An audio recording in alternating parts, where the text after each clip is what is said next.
they had sponsorship money. And so, oh my God, Fred had never had money, so for his races. He always came up with it, but he never had it like handed to him like that. So he said, oh my God, what are we gonna do? He said, I've convinced them that a marathon is too long, that they should do one lap of Central Park, and we'll call it the mini marathon because the mini skirt was in fashion in those days. And so the Crazy Legs said, okay, we'll do this. Well, honest to God, we went all over the city. We sent out thousands of flyers, remember that? And Nina and I would go out running all up and down the streets of Manhattan, back and forth, up and down each block. And we'd have these papers out to people walking along. And they'd look at me and say, are you kidding me?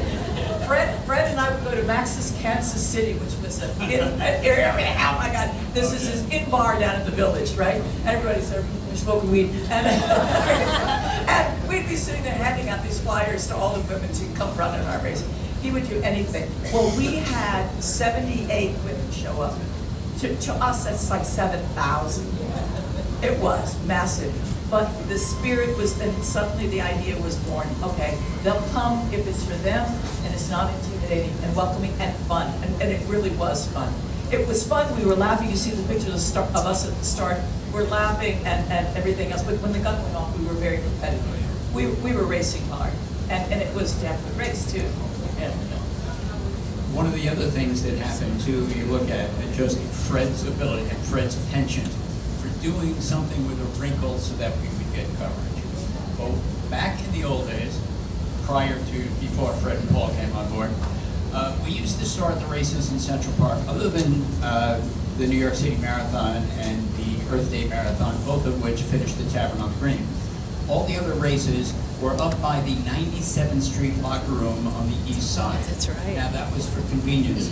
Imagine this, you would go to a race, change clothes, you'd run the race, afterwards you'd take a shower, change your clothes again, grab a bagel, and then they would give out awards. The distribution of finishers was much tighter than it was today. I mean, you would have all but a handful of runners in under 4 hours. So the median time in the New York City Marathon has moved back over the years, substantially, like by over an hour. If I go back to my discussion with Fred, I go, this is nice and convenient for the guys who are handing out the awards, but if we're gonna get press here, why don't we move the start and finish down to 90th Street? Because in 90th Street on the east side, you've got almost 800 yards straight away that you can see in both directions. So you can watch a race start and watch them for the first quarter mile before they go around the curve. If you were at 97th Street, you only got to see the last 45 yards of the race. You don't know who's coming up the street until they turn the corner and boom, there's the finish. This way, I said, we can get the TV in there, we can get TV trucks in there. It's going to be convenient for them. They'll be at Engineers Gate. They can walk 50 feet and take pictures of the finishers. Well, we also, because we got that first time, now we started getting other people who were interested in sponsoring us. Pernod was an early sponsor of us. And people realized, and Fred realized, who our customer was. And the socioeconomic level of us is second only to golf in terms of the education levels, the income levels, and the like. The next one we got was someone who wanted to get real grassroots. That was Perrier. Actually, our first sponsor for the New York City Marathon, I'm trying to remember which year it was back while we were still running in the park, was Olympic Airways, and they popped to pay for the t-shirts. We were running the New York City Marathon on a budget of about $2,000. Amazing. Amazing. Didn't need I got one of those phone calls from Fred, and he said to me, Paul, what do you think if we actually ran the marathon, the New York City Marathon, through all the boroughs of New York City? And I said, Fred, that's crazy. You need a cop on every corner. And I can only start to think how much logistic help you need to get it out. He goes, what if the city is willing to give me a cop on every corner and $50,000?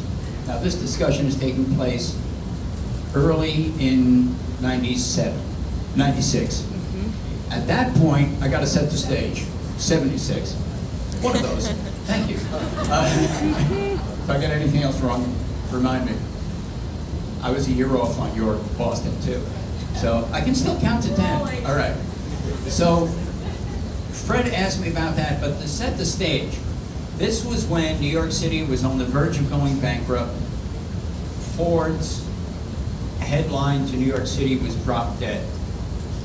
We needed press, we needed something exciting, and Mayor Abe Beam saw this as the way to get exposure for New York City elsewhere.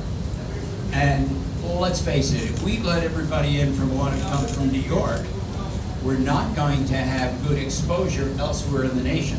So Fred decided that 1/3 should be, you're always going to invite the elite wherever they're from. 1/3 should be from New York City metro area.